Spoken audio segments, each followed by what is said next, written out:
Scripture says theocracy is bad. Well, let me explain.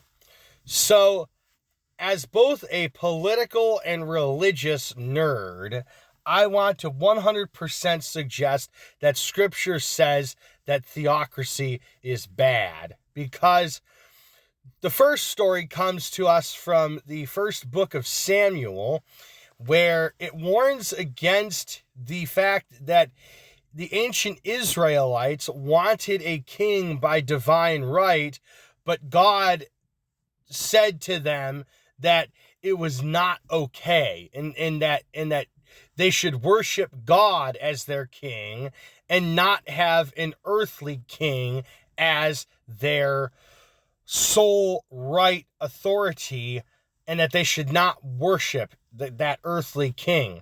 And the second story comes to us from the Gospel of Matthew, chapter 22, where it says, "Render unto Caesar that which is Caesar, and render unto God that which is God's." And it specifically denotes a distinct separation between the government and the authority of God. And both of those scriptures warn against the fact that when we mix the divine element of God with earthly governmental authority, it will lead us to do some pretty horrific things in the name of God. And that is why I suggest that we as Christians, in this time where people are trying to lead the United States of America into a weird, twisted, dark, grim theocracy that puts women as second-class citizens, that takes LGBTQ plus rights away out of misinterpretations of Scripture,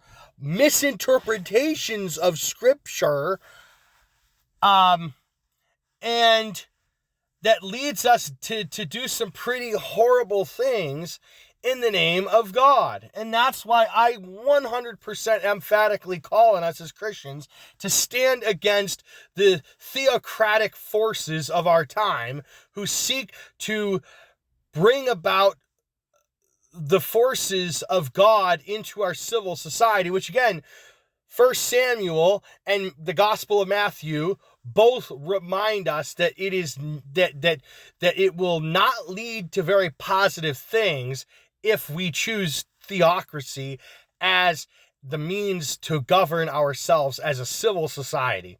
So, peace and blessings, y'all.